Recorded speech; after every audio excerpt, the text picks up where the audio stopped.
Hello, everyone, and welcome back to the Digital Nomad World weekly series. I'm Becky, and I'll be your host. And today we're back with another Digital Nomad destination guide with a very long time expert of our destination today, Koh Lanta, Thailand.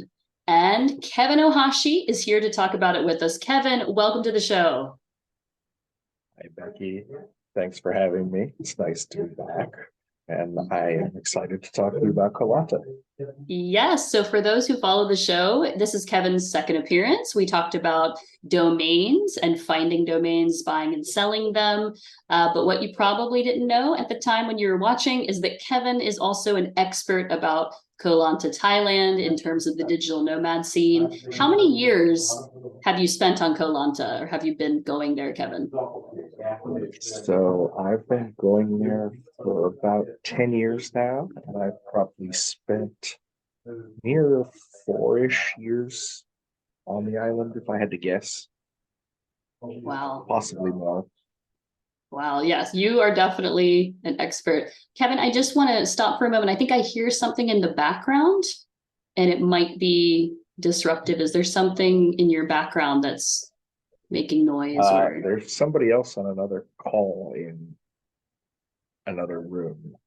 Okay, I thought it was a television or something, so I just wanted to check. We'll see how it goes, but Co-working. co-working, you're in a co-working digital nomad. A friend's co-working house. Okay, all right. Well, just so everybody knows. Okay, so you have spent 8 to 10 years basically on Koh Lanta. And I want to start, I like to kind of come in and first imagine people are arriving to the destination.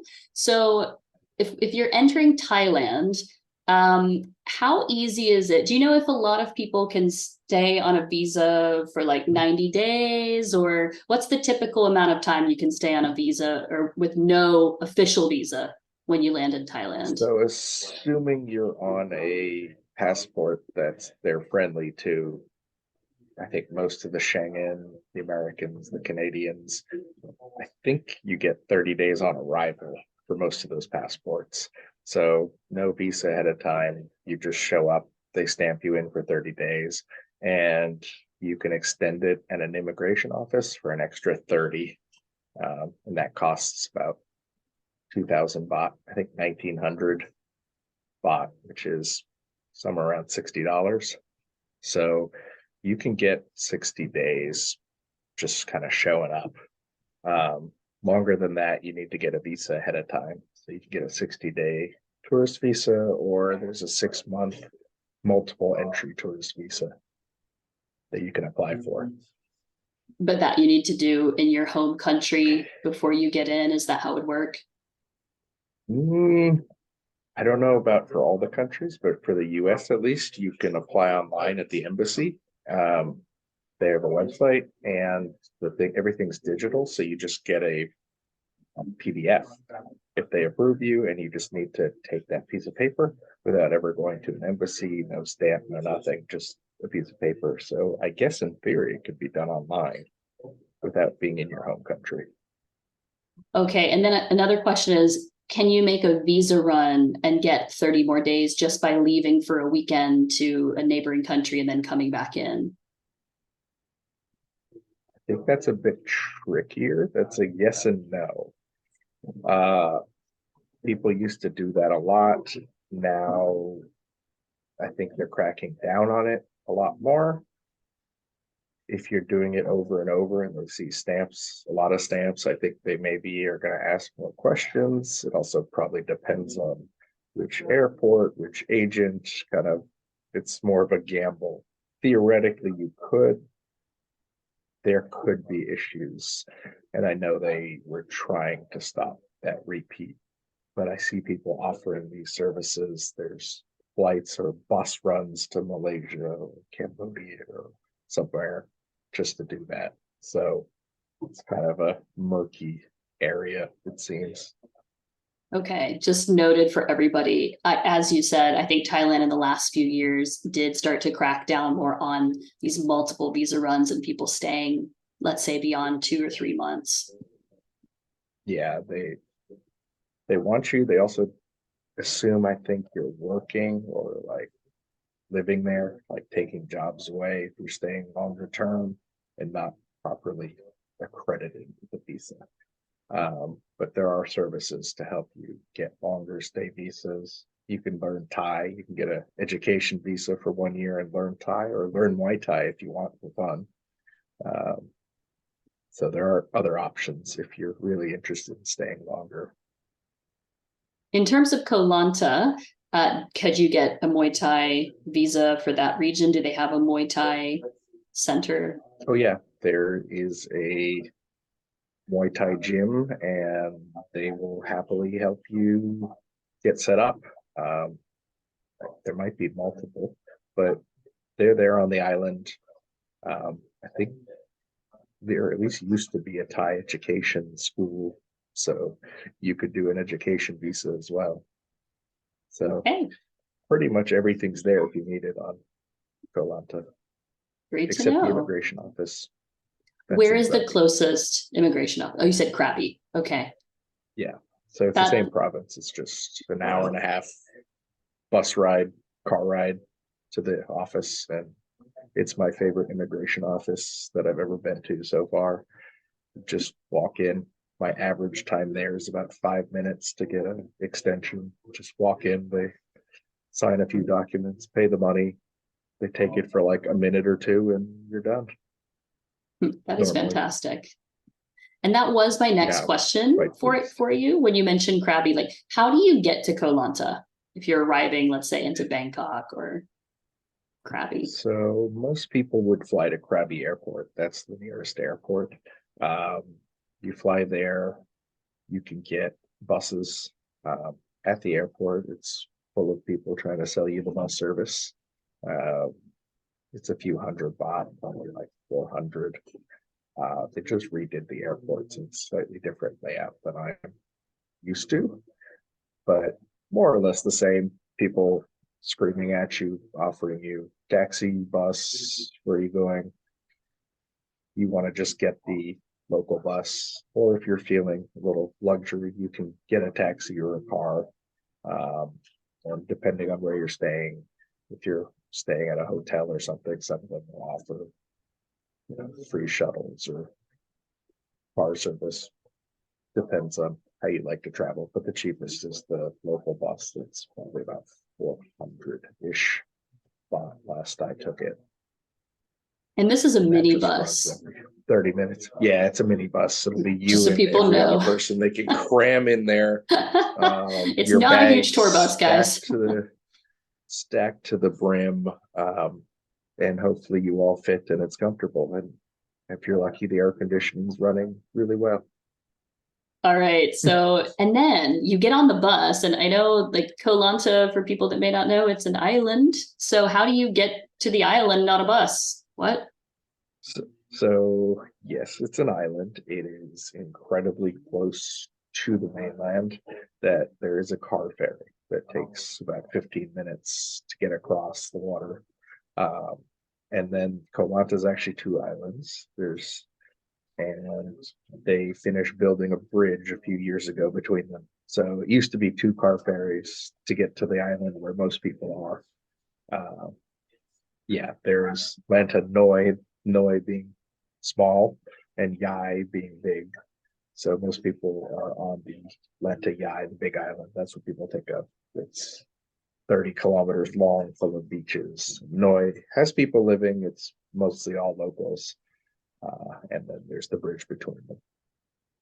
That was a big impression when I went there the first time. Was like, getting to Koh Lanta is quite an adventure, but it's become easier, as we've just said, with these bridges and this airport that's now been remodeled. So it's easier than ever to get there. And so once you get there, before we arrive, last question about like the preparation. Is there anything you should bring to the island with you, either from the mainland of Thailand or from outside, that is hard to find there, that you might really need to bring? Good cheese. Okay. The grocery options are a little lacking. There is a local large-ish grocery store It has basics, but if you want anything kind of fancier on the food scale in Western, uh, you would be better off bringing it. Krabi has a big macro that if you're living on Lanta, people would often go to macro and buy more to bring to the island for food wise. But for other things, it has just about everything that you could need to live on an island. It's, it's equipped for that. Yes. Okay. But when I went there, and I don't know if you're going to agree with me, I think you will. I was all about the Thai food, checking out all the restaurants. Cooking at home was not really a thing in Koh Lanta. Yeah. And most people probably don't. I would guess until the COVID era, I don't know that I really ever cooked a meal while there. I think most places I stayed didn't even have a kitchen. It'd just be a room. So yeah. But if you do stay there longer and sometimes it suddenly happens, you'll miss those kind of things. The food. Yeah, especially long term, which we're going to get to that story that I Yeah. know you're talking about. Okay, so now we've arrived, we figured out we don't really need to bring a bunch of food with us, it's all there. Where should we look in terms of accommodation? What's the best way to find like short term versus long term? Where do you recommend? So if it's short term, I would probably just look online, like Booking or Airbnb, although there's not as many Airbnbs and they seem pretty pricey. But the hotels, there's lots and lots of hotels. Like I said, it's 30 kilometers long. If you're only staying a few days, just book something ahead of time. That's easy. If you're staying longer and it's your first time, I would recommend still booking something ahead of time just for a few days and then kind of just going around the island and figuring out where you want to stay. You'll get a lot better deals in person if you go to the place and ask, how much would a month cost? Everything is negotiable.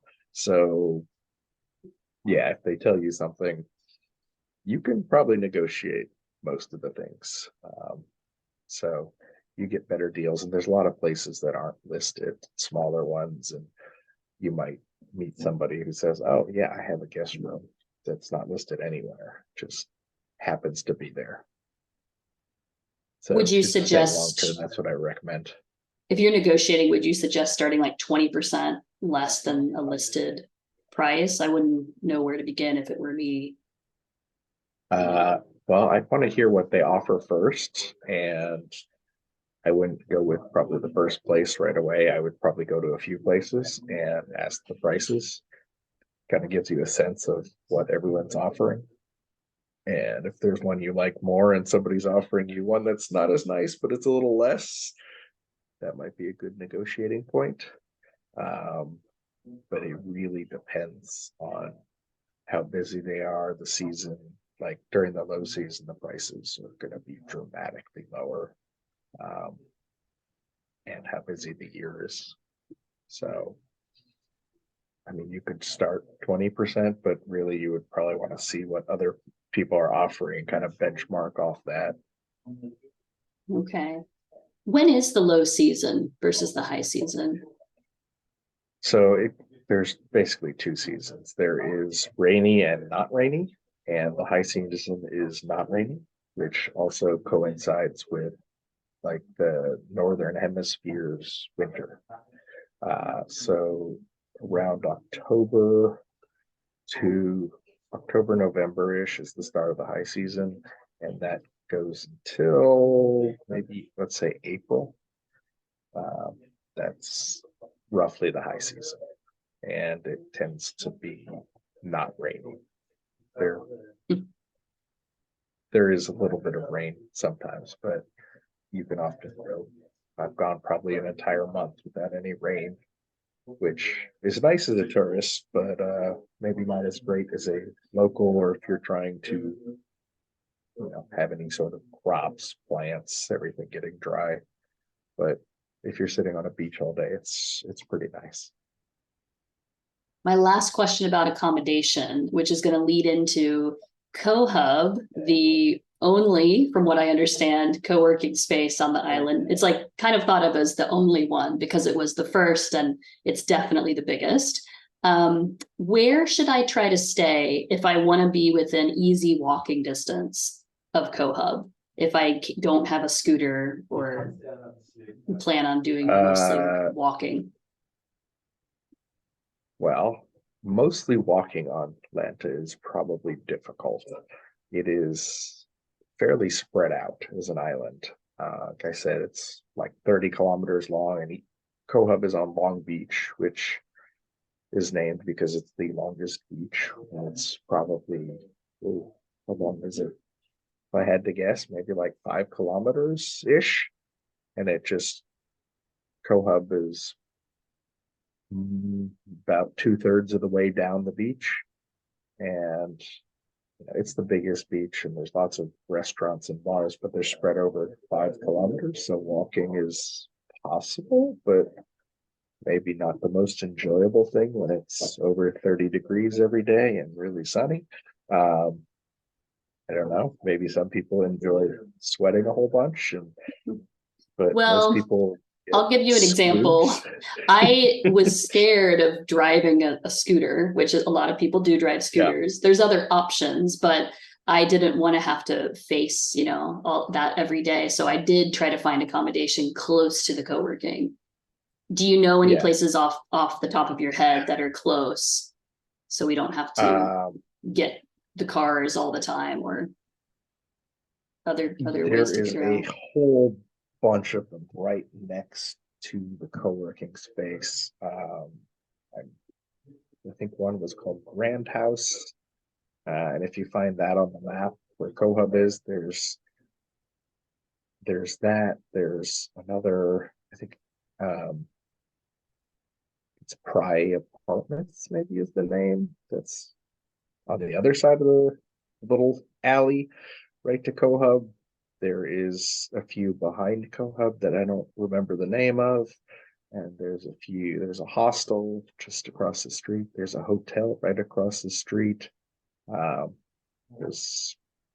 There's probably about a dozen hotels and apartment places within easy walking distance, probably a couple 100 meters. So there's plenty. I would just go to Google Maps and type in CoHub and then just look at the neighbors. And I think people have been building more apartments nearby because of the demand. And CoHub itself even has apartments, or little bungalows, not apartments. So I think there's 4 or 6 of them that they you can find them so on you their can website. Just live at the co-working space if you really like. I think people do find that really appealing when they want to put their head down and work really hard. CoHub is a great place to do that with everything right there. Yeah. It's probably my favorite co-working space. I've been going since almost the day it opened. It's very welcoming. The community it's interesting because a lot of the co-working spaces you go to in cities and stuff, there's people who live there and go there regularly, but it's kind of a different vibe if you're traveling.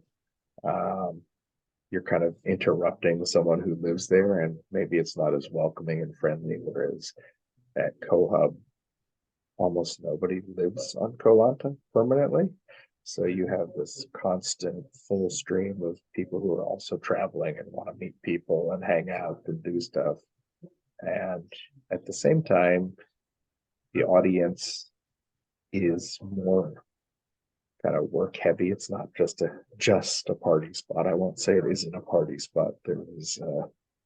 Tends to be quite a bit of that because you're on a beach island in paradise. But there's a lot of head down, I think, work hard, play hard kind of attitude.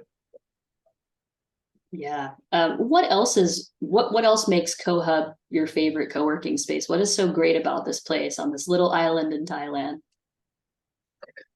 For me, the co-working is about it's the collaboration, the cooperation, the community.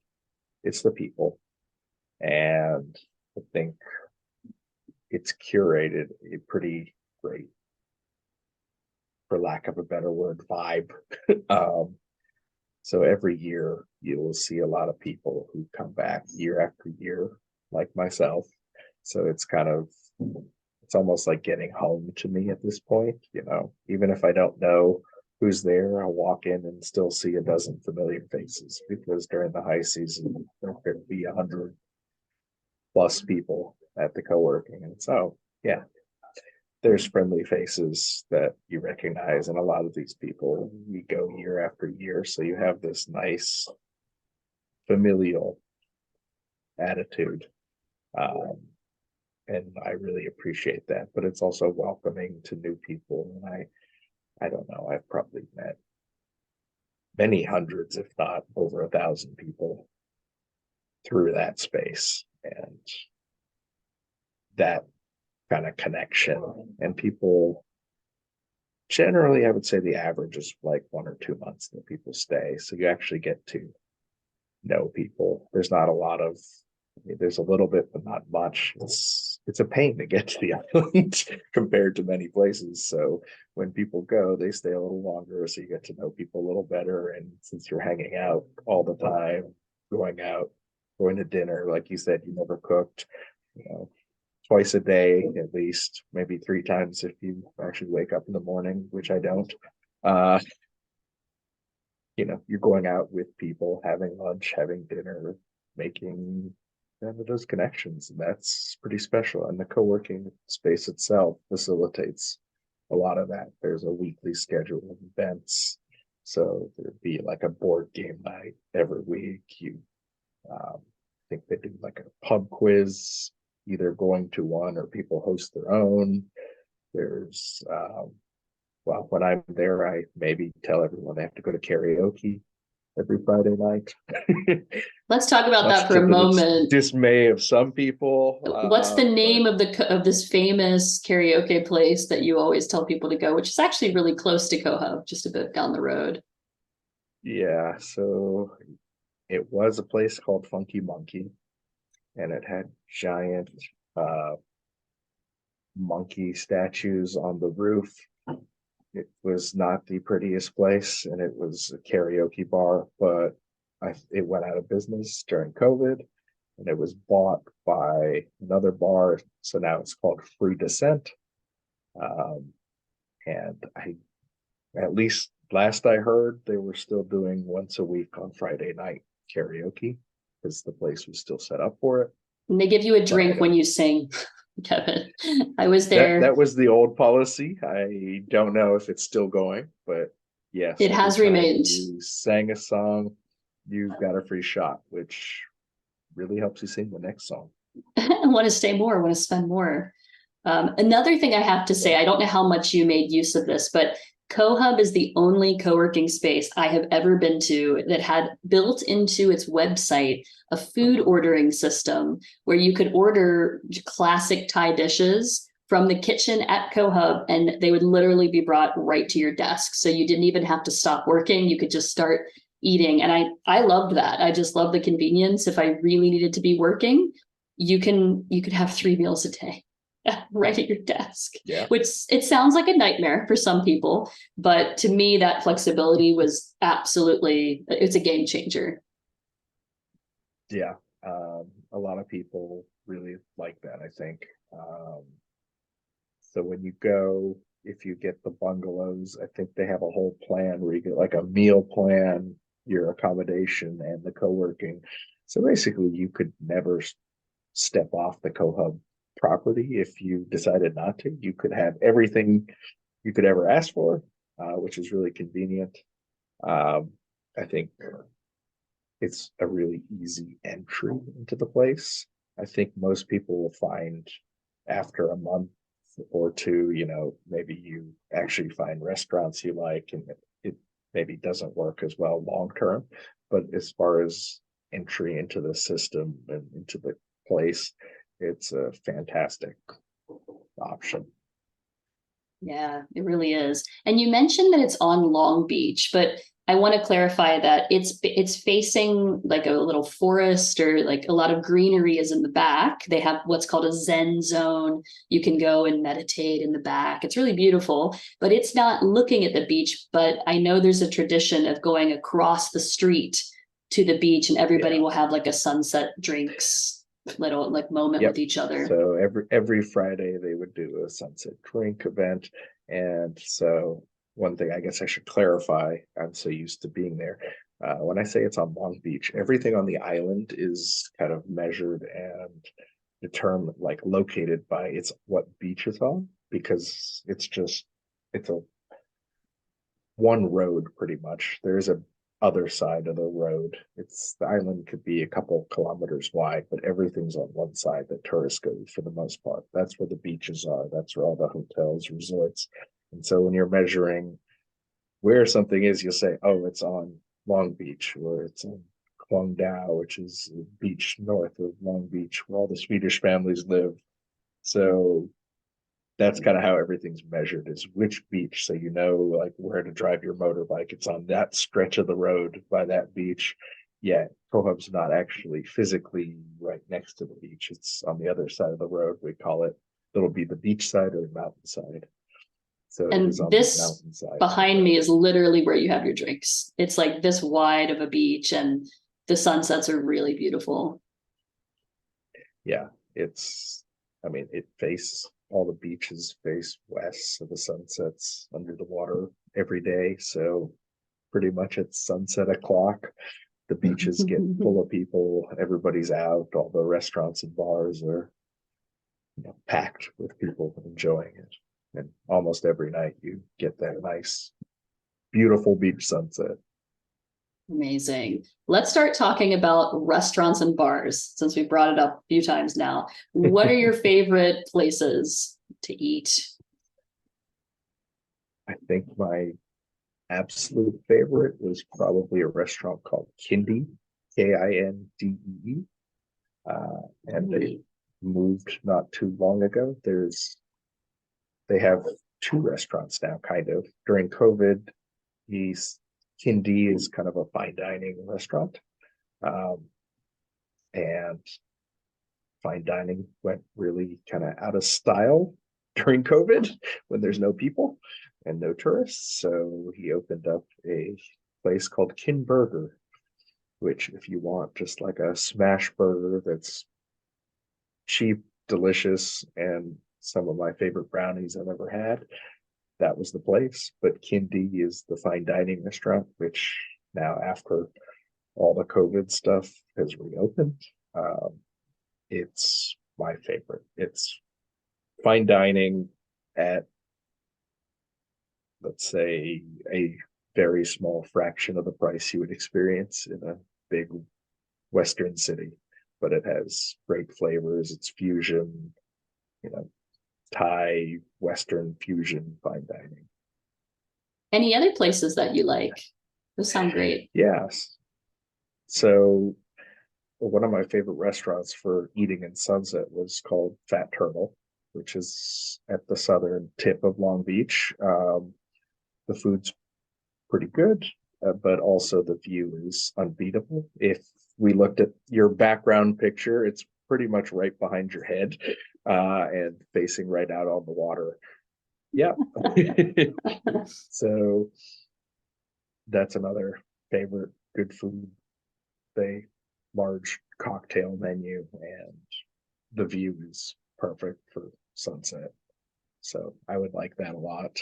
Um, there is oh so many other local Thai restaurants. Um, as if you could guess, I spend most of my time in the Long Beach-ish area. So there's a lot there. My favorite dish is moo grub. I don't know if you can see. Oh, wow. Represent. Mugrab Yes. on your Oh, there you t-shirt. go. You can actually see it's the crispy pork. It looks Yep. delicious. We had these We had these custom made. Because obviously nobody sells a t-shirt with crispy pork on it. That'd be ridiculous. But they should, because it's amazing. More And I love would for especially Mugral. for you. Yes. Uh, so there's a few places all along the island. There's a one restaurant called The Kitchen, which you'll notice some of the names of restaurants are maybe not the best branding. Restaurants and bars. I think there's a bar called Somewhere Else or things like that. And you're just like, that's going to be really difficult to try and explain to people when they're looking for them. But there's a place called The Kitchen, which I think has maybe my favorite food grab, and they have fantastic Thai food as well. Great. Any bars that you would suggest if people want to go and have a party vibe? I remember a place called Pangaea, um, Pangea is, yeah, that's which a was beach near. bar. It wasn't that far from Cohub. It's, yep, you just walk out to the beach as directly as you can from Koh, turn left, walk a little bit, and it's a nice beach bar. So that's a pretty popular spot with the Koh crowd. And there is, it's been a while since I've been partying. COVID kind of killed a lot of the party vibe. Long There is a Tom, road which is though, right? There's a road full of bars, if I recall. It's like there's a backpacker vibes. there's a backpacker alley, backpacker road. I don't even think that's the official name for it, but that's what everyone calls it. There's a whole bunch of bars with names like Cannabis Bar, which I don't know what they sell there, but There are a lot of uh day glow yeah, paintings on that backpacker lane. yeah, yes. And Um, there's like a little mini mart and you would buy drinks and just sit at the mini mart because they had lots of tables. But there was just a whole bunch of bars right along there. Um, so you can pretty much go there. There's a lot of hostels. It's kind of exactly that's the closest to like a party area probably on the island. Um, one of my other favorite bars is in south a little bit. It's called Devi Ale Cafe. I'm not a craft beer drinker, but if you are, it's probably one of the few places on the island you can get craft beer. But it's really nice. They have nice drinks and food, and it's right on the water, like most of them are, with a great view. But there's pool table, lots of bean bags to just sit out and have nice drinks. So that's another favorite of mine. you're really kind of describing this like environment where it seems like you can either just go fully into vacation mode when you're there, like the tourists do, or you can be on the digital nomad, like build that community side. And I like this island and how it like you can choose which way you want to do it or do both. So it feels like it's a manageable size and you can shift into different experiences. So a friend of mine described it as Koh Lanta as having, I can't remember his exact words, but it was something to the effect of Koh Lanta has no identity. And that wasn't in a bad way. It was in a you can make it whatever you like kind of way. It doesn't have this preconceived notion about it. Like if you go to Koh Phangan, all you can think of is hippies and full moon party. Like you're going there, it's got this reputation, this vibe. If you go to Phi Phi, it's like 20-year-olds puking in the middle of the street from partying till 6 in the morning vibe. If you go to, Pattaya, it's kind of got the reputation of just being where all the hookers are. So a lot of places have these reputations and vibes, and Koh Lanta doesn't. Like there's almost it's kind of it gets to be whatever you want it to be, and that's maybe one of the beauties of it.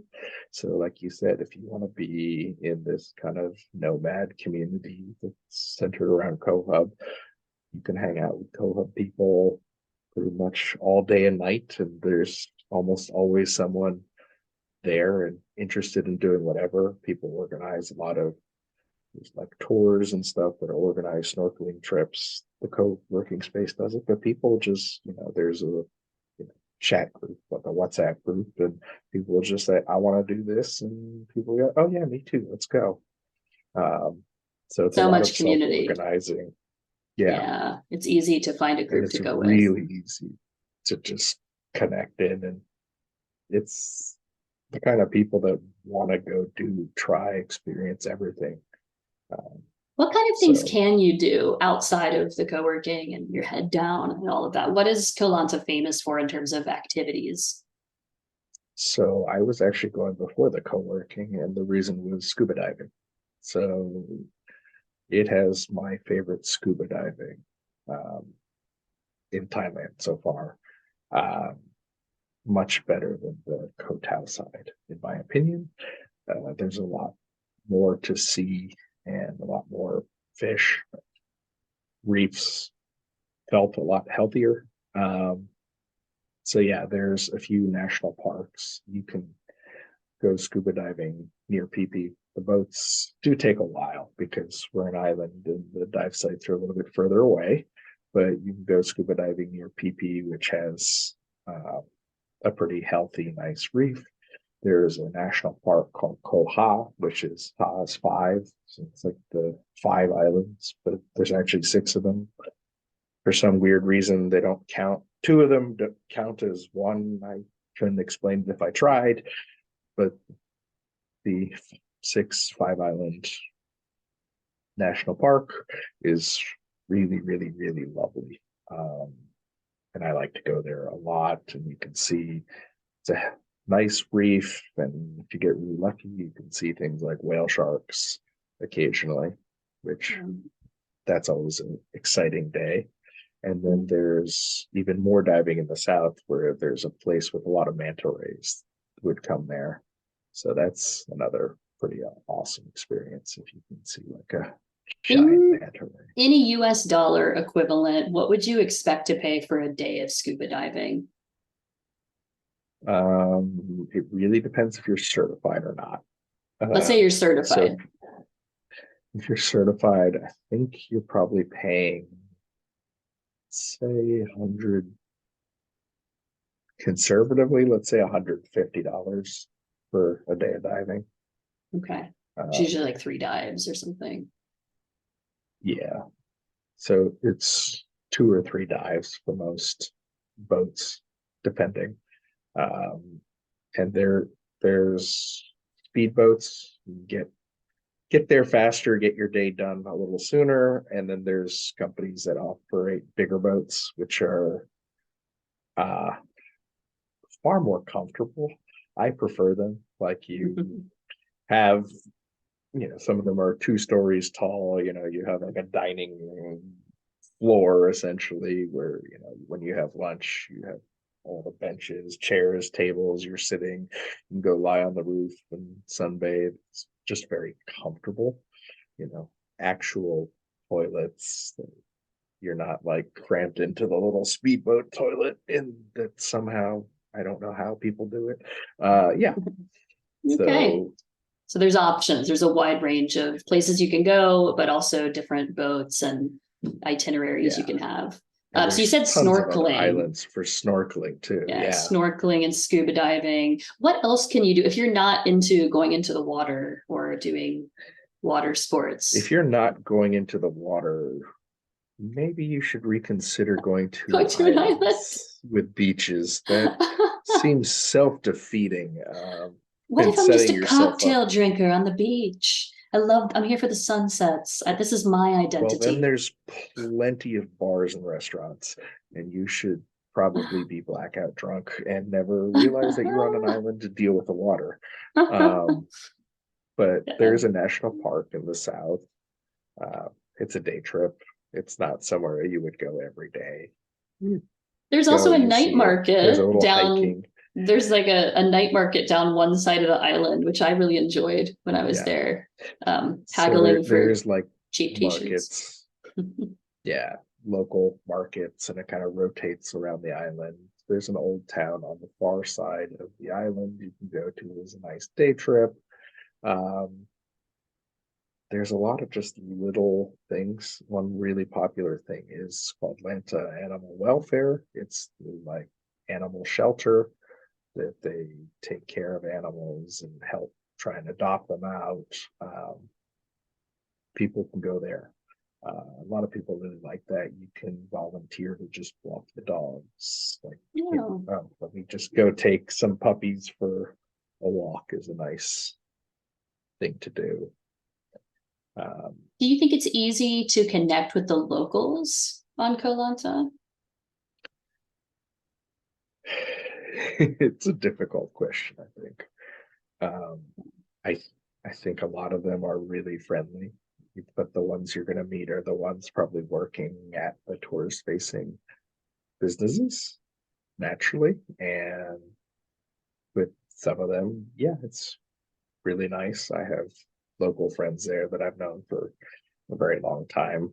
Um, and then there's probably a different class of locals, which are the ones who are not maybe as tourist facing. And I think there's definitely feels like there's a bubble between the two of the locals who are going to speak English and working at the tourist stuff that you would interact with, and then there's kind of local, for lack of a better term, that probably you will not really interact with and probably not become friends with. Okay. To see, I mean, like we know, it is also just a big vacation spot, so it's designed for Yeah, tourists much more than a Chiang that's the other Mai thing. or something like that. Yeah, I imagine it's hard to invest in every person who comes there because most people leave pretty quickly. I mean, it's that there's a friendly veneer, I guess. Getting Mm. through that is, I don't know, probably depends on how long you stay, but it's certainly possible. And I think the ones who work with the foreigners and the tourists are maybe more likely to. Um, and the easiest people are definitely the bar owners if you want to make a local friend. If you Yeah. are a big partier and drinker, they will be very friendly. And some of them are very genuinely friendly. And all they want to do is, be friends with you and cheers.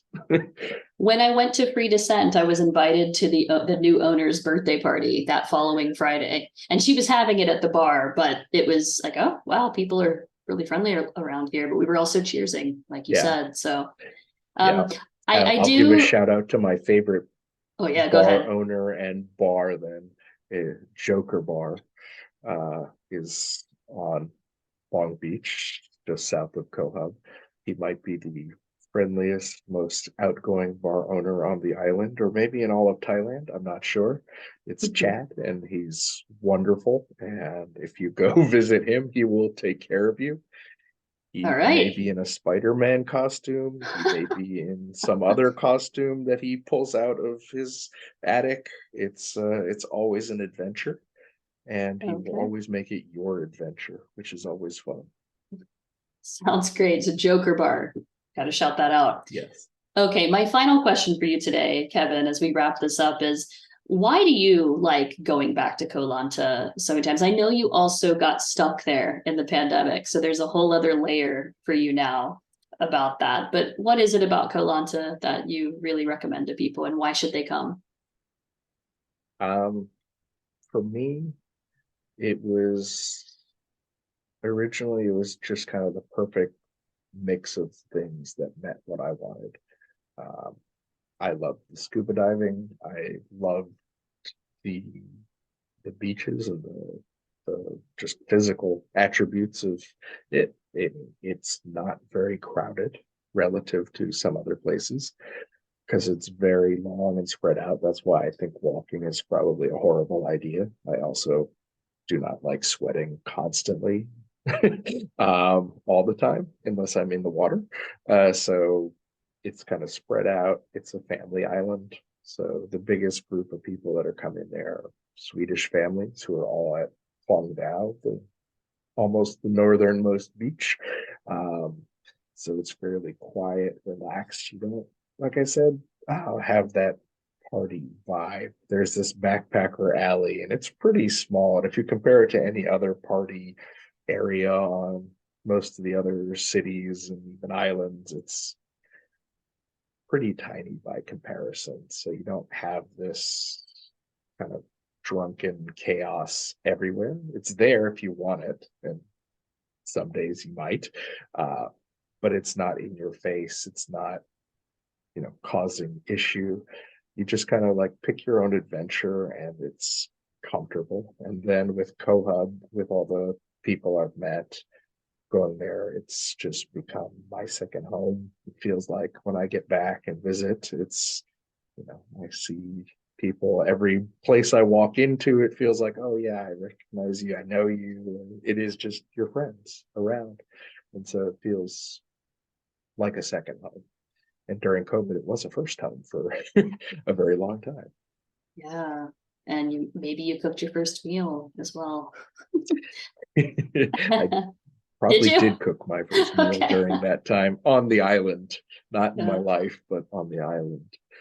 Well, Yes. having a place like CoHub, like you said, I can second what you've said. It's one of the best co-working spaces in the world. If you're curious about co-working and co-living, it's a place I think people definitely need to check out, especially if they like island vibes already.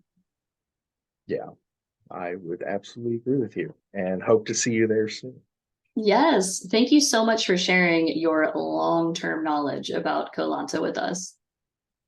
You're welcome. Thank you for having me. Thank you.